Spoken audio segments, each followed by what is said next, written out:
Vitamin B12 లోపం వల్ల ప్రెగ్నెన్సీకి plan చేసుకునే వాళ్ళలో కానీ ప్రెగ్నెంట్ లేడీస్లో కానీ ఎటువంటి ఇబ్బందులు ఏర్పడతాయి?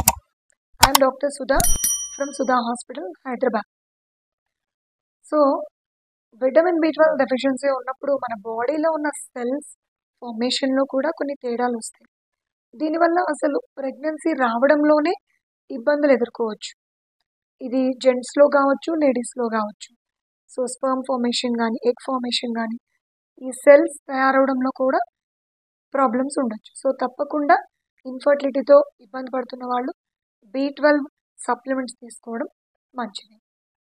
అలాగే ప్రెగ్నెన్సీ కన్ఫర్మ్ అయ్యాక కొంతమందికి హైపరెమెసిస్ గ్రావిడేరం అంటే విపరీతమైన వాంతులు కూడా అయ్యే అవకాశాలు ఉంటాయి ఈ డెఫిషియన్సీ వల్ల. అండ్ ఇంకొంతమందికి బేబీ గ్రోత్లో తక్కువ ఉండొచ్చు, బేబీ వెయిట్ తక్కువగా పుట్టవచ్చు. లేదు ప్రీమెచ్యూరిటీ అంటే నెలలు నిండకుండానే పెయిన్స్ వచ్చి డెలివరీ అయ్యే అవకాశాలు.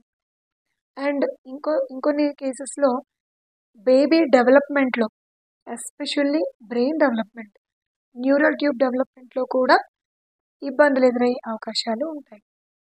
సో తప్పకుండా ప్రెగ్నెంట్ లేడీస్ అందరూ కూడా ఈ ఫోలిక్ యాసిడ్తో పాటు బి12 సప్లిమెంట్స్ కూడా త్రూ అవుట్ ద ప్రెగ్నెన్సీ తీసుకోవడం ఎంతో ఇంపార్టెంట్. మన నెక్స్ట్ వీడియోలో విటమిన్ బి12 డెఫిషియన్సీని ఎలా ట్రీట్ చేసుకోవాలో చూద్దాం. Thank you.